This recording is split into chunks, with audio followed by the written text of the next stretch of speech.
परमेश्वर का वचन यहाँ पर कहता है कि चेले लोग यीशु से पूछ रहे हैं, प्रभु ये अंधा कैसे पैदा हुआ, क्यों पैदा हुआ? इसने पाप किया या इसके माता पिता ने पाप किया? तो यीशु का आंसर क्या था? ना तो इसने पाप किया था, ना तो इसने पाप किया, ना इसके माता पिता ने पाप किया, परंतु वह इसलिए हुआ कि ये अंधा इसलिए पैदा हुआ कि परमेश्वर के काम प्रकट हो, परमेश्वर के कार्य इसके अंदर प्रकट हो, परमेश्वर की महिमा हो। Hallelujah, hallelujah. आज इस संसार के अंदर बहुत से ऐसे लोग हैं जो इतनी सारी बीमारियों से ग्रसित हैं। कोई जादू टोना से परेशान है, तो कोई ऊंच नीच से परेशान है, कोई किस चीज से परेशान है, कोई बीमारी का नाम से परेशान है, कोई किससे परेशान है। पर प्रभु के पास आने वाले व्यक्ति, यीशु के पास आने वाले व्यक्ति जब यीशु के सामने आते हैं और प्रार्थना करते हैं, तो प्रभु कहता है कि ये तो प्रभु की महिमा है। चलिए इसको और समझने के लिए, आप बहुत अच्छे हैं, विश्वास में हैं, प्रार्थना करते हैं, आपके घर में प्रार्थना होता है, चर्च से जुड़े हुए हैं, सब कुछ सही है। अचानक आपके घर में कोई बीमार पड़ जाता है, अचानक, तो आप उस समय प्रार्थना करेंगे या प्रार्थना करने के लिए बुलाएंगे या सीधा उठाकर डॉक्टर के पास लेकर जाएंगे? क्या करेंगे? प्रार्थना करने के लिए बुलाएंगे। प्रार्थना करने के लिए बुलाएंगे। अभी कल की घटना मैं बता रहा हूँ। कल परसों से शायद लगातार फोन मैसेज आ रहे थे प्रेयर के लिए। एक बच्चा ज़्यादा बीमार था, मुझे भी नहीं मालूम चला, क्योंकि कॉलिंग कर रहे हैं तो वो कनेक्ट नहीं हो पा रहा, तो इसलिए मुझे भी नहीं मालूम चला, ना कोई मैसेज आ रहा है, पर वो कर रहे हैं उधर से। आखिरकार कल मालूम चला कि वो आपको फ़ोन कर रहे हैं, आपका नंबर नहीं लग रहा है।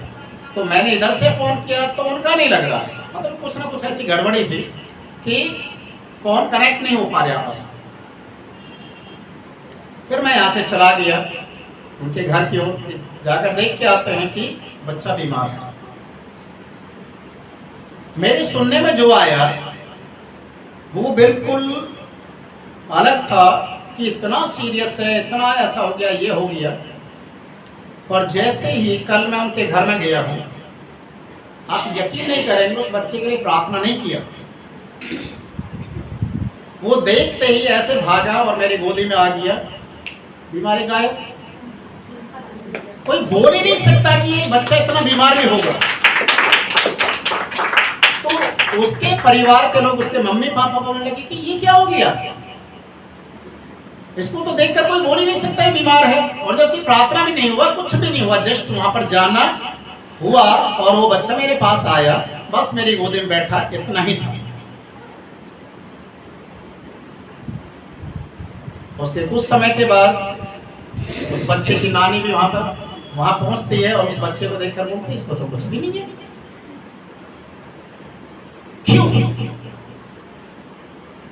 क्यों ऐसा है? कुछ बीमारी किसके लिए आती है? प्रभु की महिमा के लिए। और परमेश्वर इस बात को सिखाना चाहता है कि तुम्हें प्रार्थना की जरूरत है, और हम प्रार्थना में नहीं बैठ पाते। यही कारण है। देखिए, बीमारी कई तरीके की होती है। शैतान की ओर से बीमारी होती है, दुष्टात्माओं की ओर से बीमारी होती है, और वो दुष्टात्मा जब शरीर के अंदर बैठ जाते हैं तो ऐसी ऐसी बीमारी का रूप ले लेती हैं। डॉक्टर के पास इंसान जाएगा, बार बार इलाज करवाएगा, दवाई लेगा, और जितने भी जो भी रिपोर्ट है वो सब करवाएगा, अल्ट्रासाउंड, एक्सरे वगैरह वगैरह, पर सबकी रिपोर्ट नॉर्मल, सब नॉर्मल आ रहा है, और इंसान ठीक नहीं हो रहा। तो ऐसी कंडीशन में क्या करना चाहिए?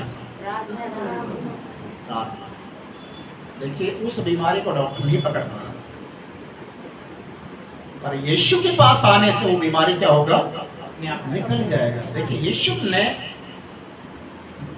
यूहन्ना रचित सुसमाचार 5वां अध्याय, वहां पर एक व्यक्ति 38 सालों से बीमार है, 38, और इंतजार क्या कर रहा है? कोई आए। जब पानी हिलाया जाएगा, क्योंकि ऐसी मान्यता बहुत सारे हमारे देश के अंदर बहुत और देशों में है कि वहां का पानी लगाने से, वहां नहाने से, वहां की मिट्टी लगाने से बीमारी ठीक हो जाएगी। यरूशलेम के अंदर भी ऐसा था, एक भेड़ फाटक करके स्थान था, वहां का एक कुंड था, उसका पानी हिलने से जो कूद गया ठीक हो गया। तो वहां पर उस पानी के हिलने के इंतजार में लोग सालों साल वहां पर बैठते थे,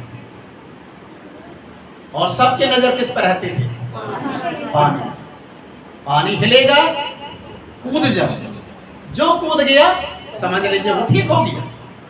अब इस व्यक्ति को पानी हिलने और पानी तक पहुंचने के लिए कोई इसके पास है नहीं, पानी तक पहुंचाने वाला।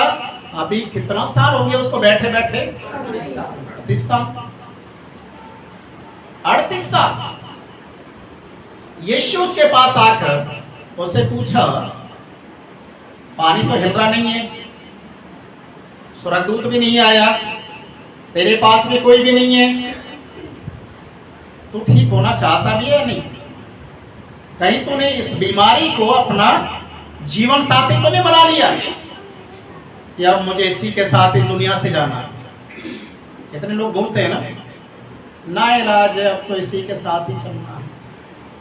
प्रियो, ऐसे लोगों के लिए मैं एक ही बात को बोलूंगा, यीशु के पास आया। उस बीमारी से छुटकारा पाने के लिए आपको यीशु को पुकारना है, और यीशु देखिए कैसे आपके लिए काम करें। प्रभु ने उससे जब बातचीत किया तो ये व्यक्ति बोल रहा, मेरे पास कोई भी नहीं है मदद के लिए। यीशु ने बोला, तो उठ और अपने इसको, जिसको ऊपर लेटा हुआ है, और चल। इतना आवाज उसने सुना, क्या हो गया?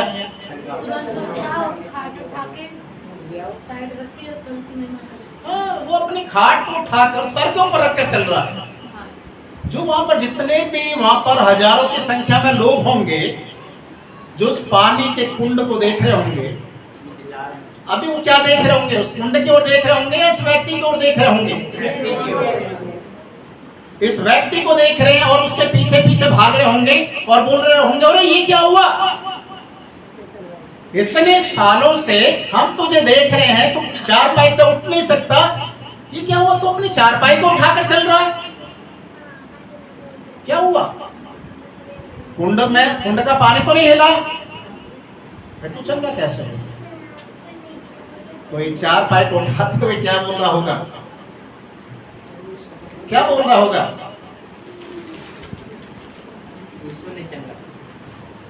यीशु ने चंगा किया है, इसीलिए गाऊंगा, इसीलिए नाचूंगा, सबको बताऊंगा यीशु ने। अभी लोग कुंड की ओर ना देखकर किसकी ओर देख रहे हैं? यीशु की ओर। Hallelujah, hallelujah. प्रभु ने कहा, ये बीमारी जो 38 सालों से इसके अंदर बनी हुई थी, ये इसलिए बनी हुई थी ताकि प्रभु के कार्य इसमें। Hallelujah, hallelujah. प्रभु जब हमारे जीवन के अंदर आते हैं, प्रियो, चाहे वो बीमारी किसी भी टाइप की क्यों ना हो, यीशु चंगाई देता। अभी परसों एक फैमिली के अंदर एक धन्यवाद का प्रार्थना रखवाया, धन्यवाद का। और धन्यवाद का प्रार्थना क्यों रखवाया? उस घर के मुखिया को कैंसर हो गया। कैंसर नाम सुनकर लोग डर जाते हैं, कैंसर हो गया और उनका एक्सीडेंट भी बड़ा भयानक हुआ था। एक्सीडेंट जब हुआ उसके बाद मालूम चला उनको कुछ और भी समस्या है।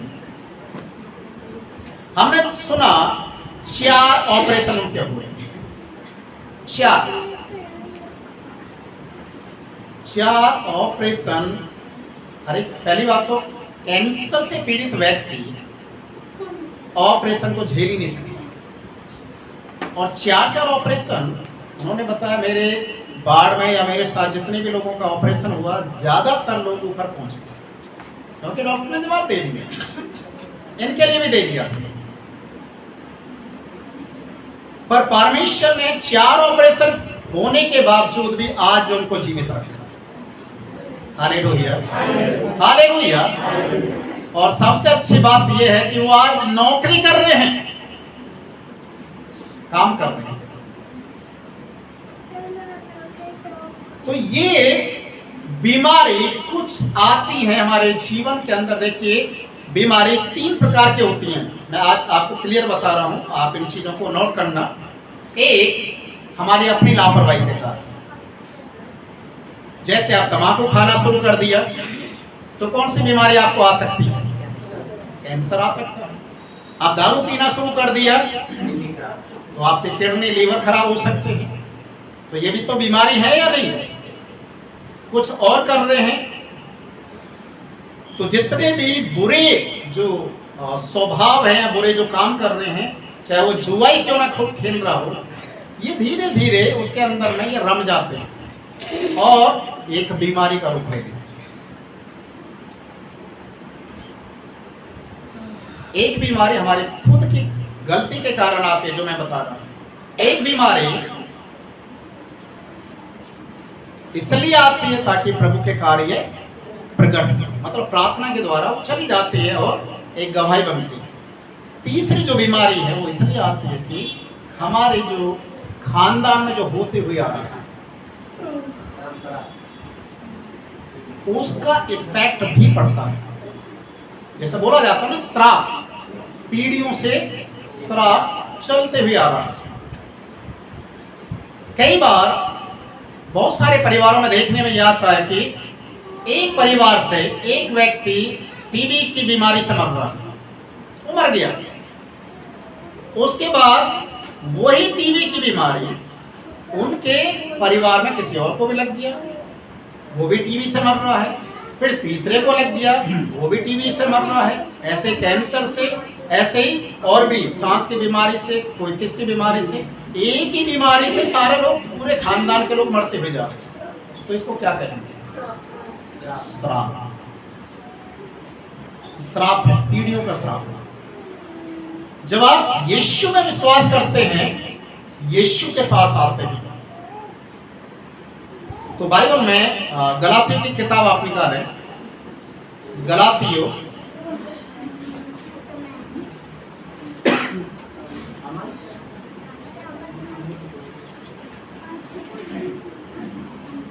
इसका 3 अध्याय है। इसका 13 पद कोई भी एक ऊंची आवाज में पढ़े। 3 का 13, गलातियों 3 उसका 13 पद।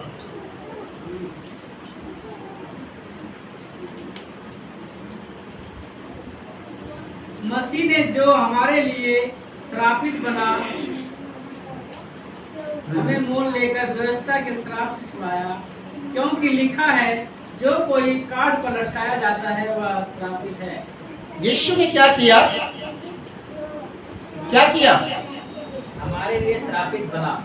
वो हमारे, देखिए जो श्राप आ रहा है ना पीढ़ियों से, उस श्राप को यीशु ने लिया, अपने ऊपर लिया। मत्ती उसके 11 अध्याय के 28 पद को आप पढ़ लेना, वहां पर लिखा है, सब परिश्रम करने वाले लोगों मेरे पास आओ, मैं तुम्हें तुम्हारे बोझ से आजाद करूं। अब यीशु ने लोगों के श्राप को अपने ऊपर ले लिया और काल्वरी क्रूस के ऊपर चढ़ गया, ताकि जितने श्राप आ रहे थे काल्वरी क्रूस के ऊपर उसने वकीलों से उनको जड़ दिया। अब जो कोई यीशु में विश्वास करेगा तो श्राप क्रूस के ऊपर ही खत्म हो जाते हैं और उसके बाद एक आशीष का जीवन शुरू होता है। Hallelujah, hallelujah. इसके 14 पद में भी लिखा है, जो श्राप थे वो तेरे पद में खत्म हो जाते हैं क्रूस के ऊपर, पर क्रूस से नीचे जो श्राप थे वो खत्म होकर आशीषों का द्वार खुल जाता है। अब जितने लोग यीशु में विश्वास करते हैं, श्राप से वो आजाद हो जाते हैं और आशीषों में बढ़ना शुरू करते हैं। फिर लोग देखते हैं, परिवार के लोग देखते हैं, समाज के लोग देखते हैं, इनके घर में पहले तो क्लेश होता था, लड़ाई झगड़े होते थे, भूत प्रेत नाचते थे, बार बार कोई तांत्रिक आ रहा है इनके घर में, कोई क्या आ रहा है। अभी तो जब से चर्च में जाने लगे सब ठीक हो गया। अभी तो शैतान को मौका नहीं मिल रहा उनके घर में घुसने के लिए, क्योंकि जो श्राप थे वो वहां खत्म हो जाते हैं और प्रभु की आशीष, इब्राहिम की जो आशीष है या इब्राहिम को जो ठहराई गई आशीष है, वो यीशु के द्वारा हमारे घर तक आने लग जाता है। Hallelujah, hallelujah. इसी प्रकार जो हमने देखा है यूहन्ना उसके 9वें अध्याय में प्रभु ने कहा कि ये जो बीमारी है ये परमेश्वर की महिमा के लिए है। तो वहां पर यीशु मसीह उस अंधे के साथ क्या क्या होगा, क्या क्या होगा?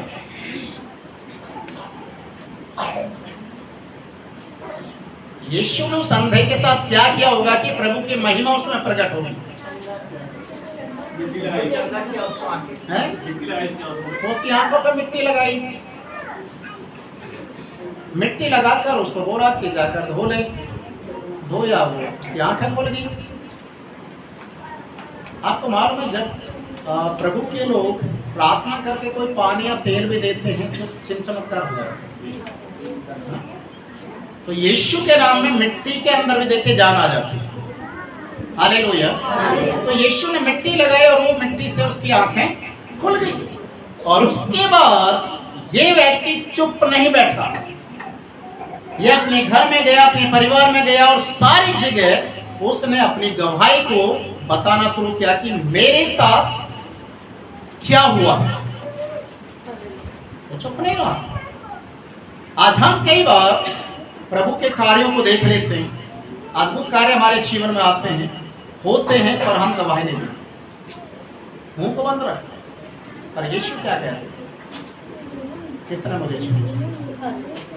किसने मुझे छुआ?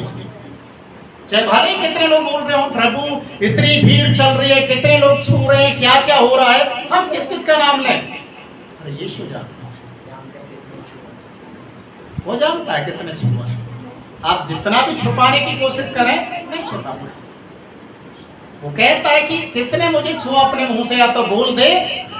हम कई बार ऐसा अपने घर में शायद कई बार कहते हैं, मेरा सामान चोरी हो गया, किसने लिया बता दो, नहीं तो।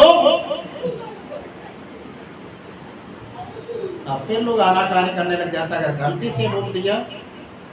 मैंने एक ऐसा किसी का सुना, उसका घड़ी घर में गायब हो गया, किसने ले लिया होगा, अच्छी घड़ी थी। तो बोला कि मैं यीशु को मानता हूं, ऐसी दुआ करूंगा वो उल्टा हो जाएगा, मेरी घड़ी वहीं पर रख दें। 5 मिनट के बाद घड़ी रख दी किसी ने।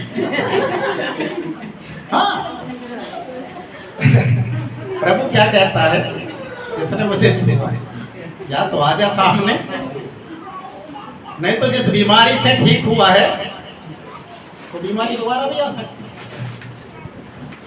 आखिरकार ये स्त्री आई और उन्होंने प्रभु जी मैंने आपको, उसने बताया फिर किसने छुआ।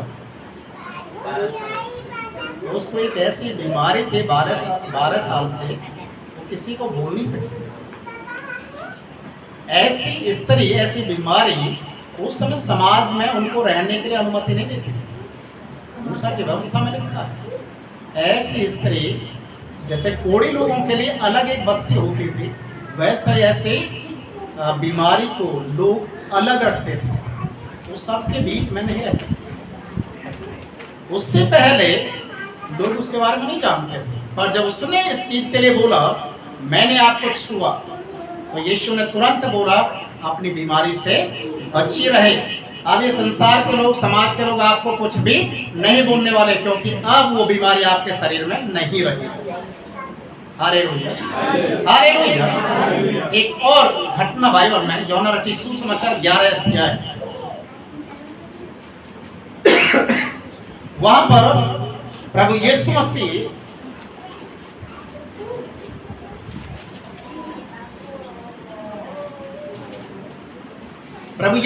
अपने चेलों के साथ कहीं पर गए हुए थे, और वहां पर उनको मालूम चला कि उनका एक चहीता व्यक्ति, जिससे वो बहुत प्रेम भी करते थे, लाजरो बीमार है।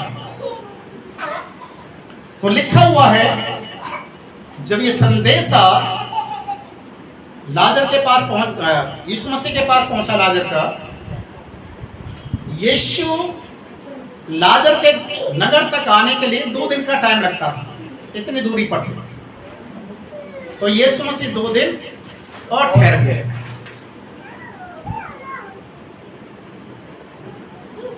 कई बार देखिए, हम लोग इंसान होने के नाते हम बहुत जल्दी उतावली करते हैं। हमें मालूम चला था कि जब रात की प्रार्थना थी, एक बेटी ज़्यादा बीमार है, हम लोगों ने मिलकर प्रार्थना किया। फिर सुबह अगले दिन, क्योंकि पूरी रात हम प्रार्थना में थे, फिर सुबह की भी प्रार्थना, फिर पूरे दिन की प्रार्थना। आखिरकार उस बेटी के परिवार के लोगों ने मैसेज आना शुरू कर दिया, आप हमें भूल गए, आपने फ़ोन नहीं किया।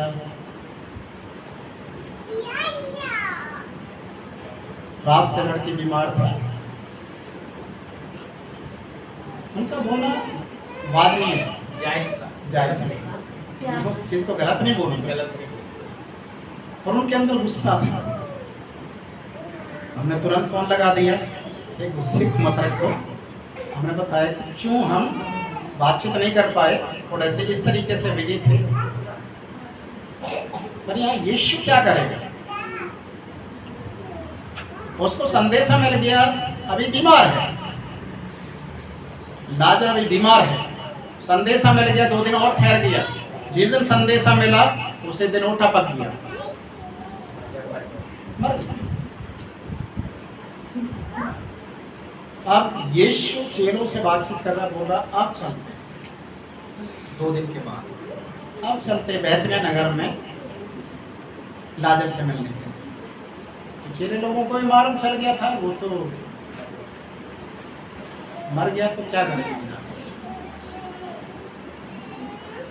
पहले यीशु मसीह ने बोला वो सो रहा है, जगाने के लिए। यीशु मसीह ने बोला कि नहीं, वो मर गया है। तो चेले लोग बड़े मायूस हो गए और बोलने लगे चुप। तो चेले लोग बड़े मायूस होकर क्या बोल रहे, चलो हम भी मरने के लिए चले। ये तो खुद, इसको तो मरते मरते बचा। यीशु मसीह को पत्थर उठा लिए थे लोगों ने मारने के लिए, ये तो मरते मरते बचा, मरने के लिए जा रहा है, तो हम भी मरेंगे, चलो।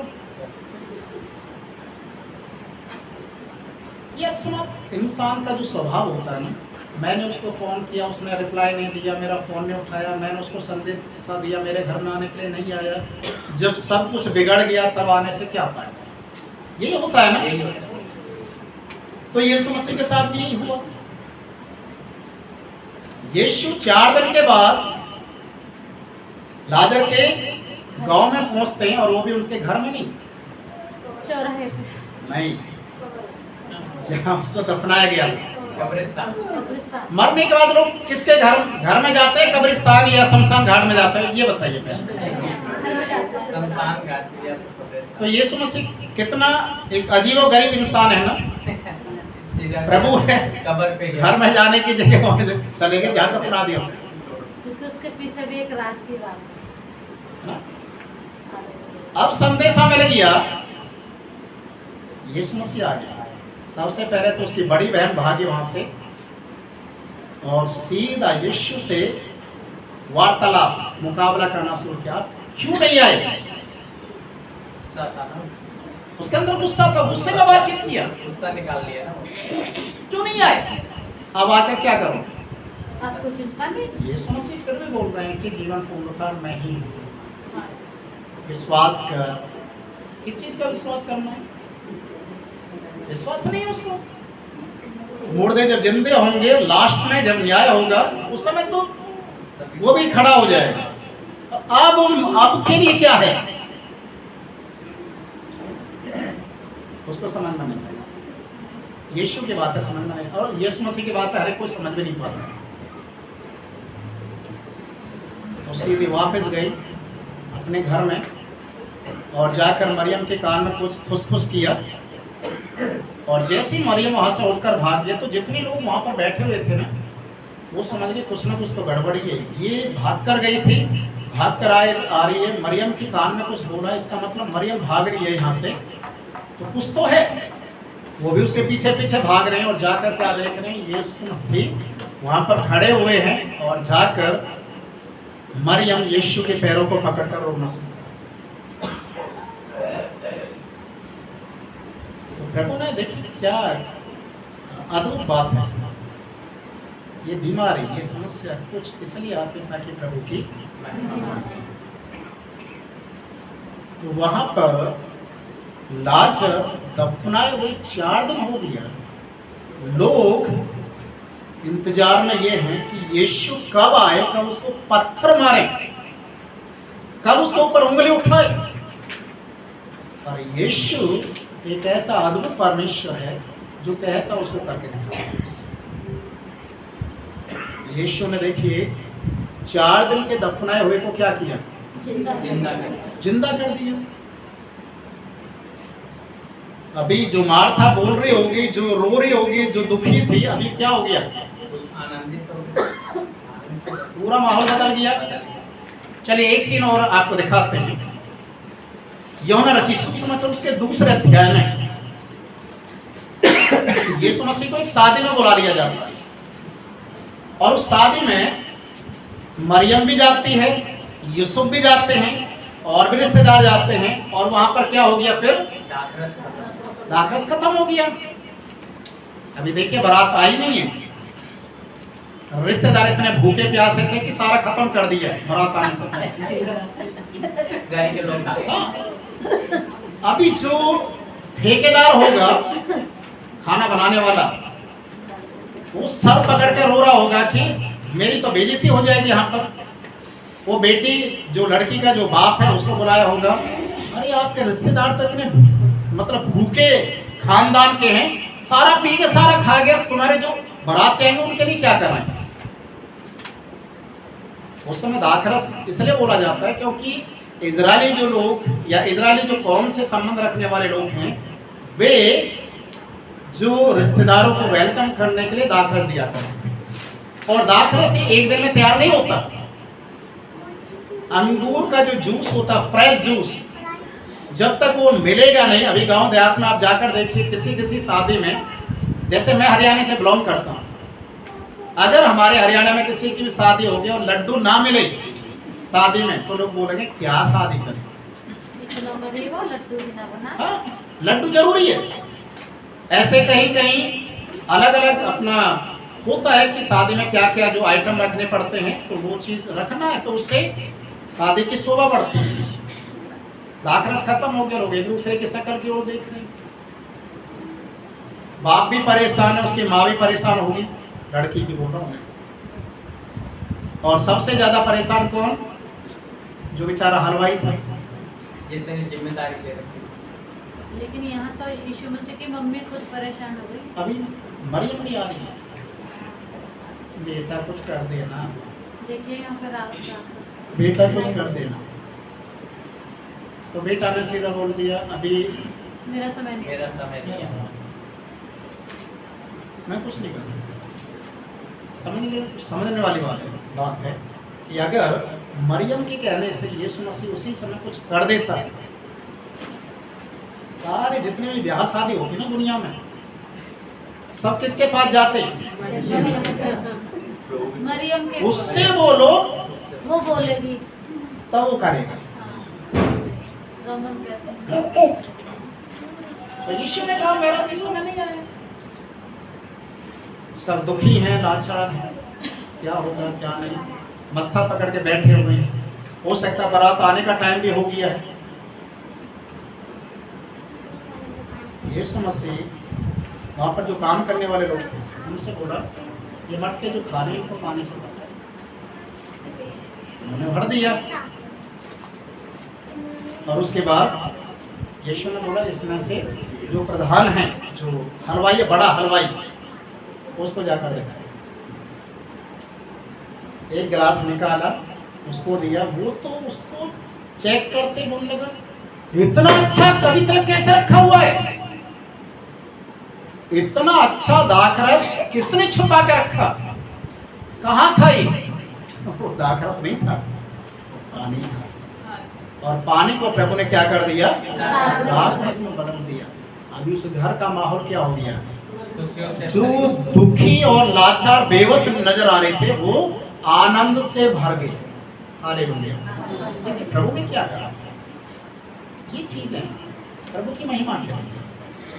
प्रियो, आप तो एक ऐसे परमेश्वर के नजदीक आ चुके हैं, एक ऐसे परमेश्वर के नजदीक आ चुके हैं जो आपके जीवन के अंदर आपकी हर एक कमी घटी को ही नहीं, आपकी बीमारी, आपकी समस्या, आपके श्राप, आपके पाप, सारी चीजों को दूर करते हुए आपको एक सिंहासन को प्रकट कर राजा बना देता। हालेलुया। इसीलिए प्रभु का वचन कहता है अगर कोई भी किसी भी प्रकार की बीमारी, समस्या होती है, प्रियो डॉक्टर के पास जाने से पहले दुआ में बैठ जाओ, प्रभु को आमंत्रित करें, प्रभु को बुलाएं। अगर आपसे नहीं हो पा रहा है तो अपने पास्टर को बुलाएं, प्रार्थना करें। हालेलुया। याकूब की किताब उसका 5 अध्याय, उसका 15 और 16 पद आप पढ़ें।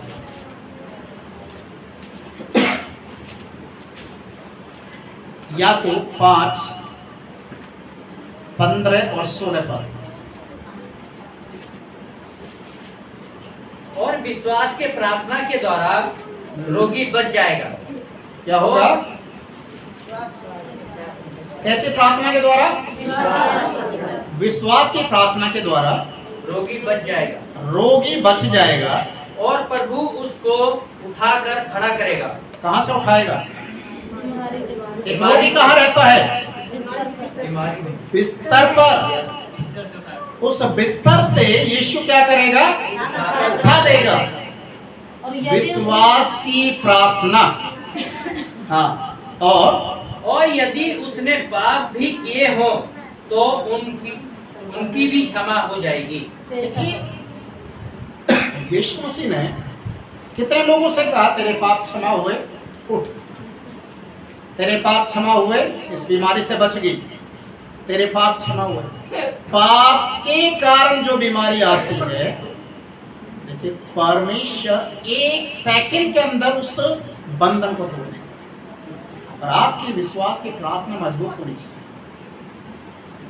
जैसे कॉन्फिडेंस के साथ डॉक्टर बोलते हैं ना, ये दवाई लो ठीक हो जाओगे, परहेज करना है ना, सुबह शाम दोपहर जो भी टाइमिंग दिए जाती है कि दवाई टाइम से लेना। एक विश्वासी का टाइम क्या होना चाहिए, कैसा होना चाहिए? जब तू प्रार्थना करे। कल मैं एक व्यक्ति के घर में था और उनके घर में कुछ अच्छा नहीं हो रहा, काफी लंबे समय से, सालों गुजर गए, और वो बोल रहे हैं कि हम उपवास भी रखते हैं, प्रार्थना भी रखते हैं, और उनके घर में कहीं डेथ भी हो गया, ऐसी ऐसी बीमारी हो रही है जो जिनका सीधा ऑपरेशन हो रहा है। बोला हम इतना सब कुछ करते हैं, फिर इस सब कुछ क्यों नहीं हो रहा? तो काफी देर बातचीत करने के बाद मैंने उनसे एक बात को पूछा। मैंने बोला कि आप क्या प्रार्थना करते हैं, कैसे प्रार्थना करते हैं? बोले प्रार्थना करते हैं। मैंने क्या क्या प्रार्थना करते हैं, मुझे ये बताइए। आप उपवास रखते हैं, प्रार्थना करते हैं, तो क्या प्रार्थना करते हैं? तो उन्होंने फिर बताया कि हम क्या प्रार्थना करते हैं। मैंने बोला कि अपनी प्रार्थना को आप थोड़ा सा चेंज करें। अब जब प्रार्थना करते हैं तो वचन के अनुसार प्रार्थना करें। यीशु ने अधिकार दिया मुझे सांप और बिच्छुओं को रौंदने का, मैं आज्ञा देता हूं, उन्हें रौंदता हूं, चले जाएं। ऐसे प्रार्थना कीजिए, प्रभु की शक्ति में बलवंत हो जाए ताकि शैतान का मुकाबला कर सके। ऐसे प्रार्थना कीजिए। तुम प्रभु के नजदीक आओ और प्रभु तुम्हारे नजदीक आएगा और शैतान वहां से भाग जाएगा। ऐसे प्रार्थना करो। प्रार्थना के तरीके को बदल दीजिए और उसके बाद देखिए परमेश्वर कैसे आपके जीवन के अंदर काम करेगा। और इन बातों को सुनते ही उन्होंने बोला कि आप मुझे जो जो आपने बोला सब व्हाट्सएप पर मुझे लिखकर भेज दीजिए ताकि मैं अब ऐसे ही प्रार्थना करूं। अब डॉक्टर के पास भी जाते हैं ना, आप जाकर चुपचाप बोलते हैं, बैठ गए, डॉक्टर पूछ रहा क्या हुआ, क्या हुआ, तबीयत ठीक नहीं है, बहुत बीमार हूं, दवाई दे। जब तक आप डॉक्टर को खुलकर नहीं बताएंगे वो किस चीज की दवाई देगा। चलो उसने एक दवाई दे भी दी बालक समझ कर आपको कि आप छोटे बच्चे की तरह जिद कर रहे हैं, कोई टॉफी या कुछ चॉकलेट दे दिया कि इससे ठीक हो जाएगी। ठीक नहीं हुई तो आप कल को किसको बदनाम करेंगे, डॉक्टर को बदनाम करेंगे। वैसा ही आप प्रभु को भी तो शायद बदनाम कर सकते हैं ना।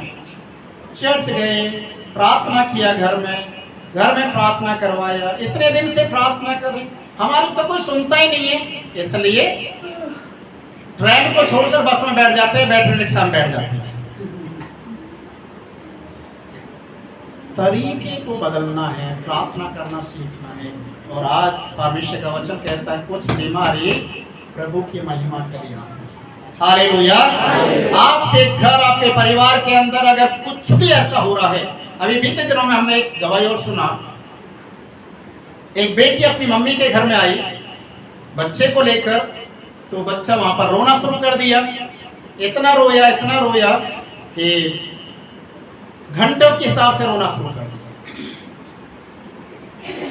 तो पता नहीं किस तरीके का विचार आ जाता। अगर यही चीजें गांव देहात में होते तो पता क्या करते लोग, झपटे में आ गया, नजर लग गई, फराना हो गया, कोई काला टीका लगा देता है तो कोई काले धागे बांध देता है, कोई सीधा तवा उसके छाती के ऊपर रख देता है, कुछ तो हो जाए। कोई मिर्च वार कर सीधा आग में डाल देते हैं ताकि वहां जितने भी बैठने वाले खुल करते हुए भाग जाए। किसी ने तो नजर लगाई होगी, बच्चा ठीक होना चाहिए। वैसा ही हुआ। आखिरकार उन्होंने बोला चलिए प्रार्थना करना, या प्रार्थना करवा रहे। प्रार्थना करवाया, जैसे ही प्रार्थना उस बच्चे के लिए किया तुरंत सो गया। और जितना वो शायद रोया होगा 2 घंटे 3 घंटे, उतना ही वो बच्चा सोया फिर। और जब जगा तो बिल्कुल नॉर्मल, अभी तो रो रहा नहीं। ये क्यों हुआ ऐसा? ऐसा ही एक पुरानी घटना है, मजा आता है कभी कभी इस तरीके के सीन जब याद आते हैं। एक पति पत्नी की लड़ाई हो रही थी कई दिन से। पति ने अपनी पत्नी को इतना ठोका कि उसके शरीर, उसका मुंह पूरा सुजा दिया। 3-4 दिन के बाद मुझे फोन कर दिया, पति बोल रहा है पास्टर जी लो बातचीत करो। क्या हुआ? पत्नी को फोन दे दिया सीधा। पत्नी बोल रही कि इसने मुझे बहुत मारा है। क्यों मारा है? ये गांव जा रहे हैं, मैं जाने नहीं दे रही। क्यों, क्या हो गया? पति की आवाज आ रही है, गांव जाना अर्जेंट है, जाना है, प्रॉपर्टी का है, कुछ जमीन का कुछ वहां पर करवाना है, इसलिए जाना है। ये जाने नहीं दे रही मुझे। मेरे बैग है, कभी छुपा देते, कभी पर्स को छुपा देती, कभी पैसे को छुपा देती है। गुस्सा नहीं आएगा? ठीक है, हुआ क्या करे? अब वो रो के बोल रही है मेरा मुंह सुझा दिया, मेरा ये कर दिया, मेरा ये कर दिया। क्यों हुआ? क्यों? बाद में मालूम चला इसकी दाहिनी आंख लहक रही है, फड़क रही है। कुछ अनहोनी होने वाले, इसलिए मैं नहीं चाहती इसको भेजने के लिए, पर ये जबरदस्ती कर रहे जाने के लिए। कितने दिन हो गए? 3-4 दिन हो गए। 3-4 दिन से वो लगातार पिट रही है बेचारे। मैंने बोला अच्छा ठीक है, आप अपने आप के ऊपर हाथ रखो। यीशु के नाम में मैंने प्रार्थना किया, आँख का जो ये फड़फड़ाना, लड़खड़ाना, ये सारा बंद हो जाए यीशु के नाम। मैंने बोला अब आप चेक करो जरा अपने आप को, अब तो ठीक होगी। क्योंकि ये काम 3-4 दिन पहले करवाते तो कम से कम शरीर का जो मरम्मत हुआ ये तो रह जाता है। इतना लोगों के अंदर गड़बड़ी होती है। और वचन क्या कहता है? प्रभु हमें प्यार करता और कहता है कि ये समस्या, ये बीमारी इसलिए आई है ताकि प्रभु की महिमा, दाखरस इसलिए खत्म हुआ ताकि प्रभु की महिमा, ये अंधा इसलिए पैदा हुआ ताकि परमेश्वर की महिमा हो। वो 12 साल से लहू बहने वाली बीमार स्त्री इसलिए वो बीमार पड़ी कि प्रभु के कार्य उसमें प्रकट हो। 38 साल से जो इंतजार कर रहा था चंगाई के लिए, वो इसलिए था क्योंकि प्रभु वहां पर। हालेलुया। आज आप प्रभु के पास हैं, प्रभु आपके घर में आ रहा है, आपके जीवन में आ रहा है, आपके जीवन को बदलना चाहिए। आप प्रभु की ओर देखें, प्रभु में ईमानदारी के साथ आगे बढ़ें, सच्चाई के साथ आगे बढ़ें। प्रभु आपको इन सारी बलाओं से निकाल कर आपको स्वर्ग तक लेकर जाने का उसका वादा है। हालेलुया। वहां तक आपको जाना है, तो ये दुनिया की चीजों के ऊपर विजय आपको पाना है। हालेलुया। आइए अपनी आंखों को बंद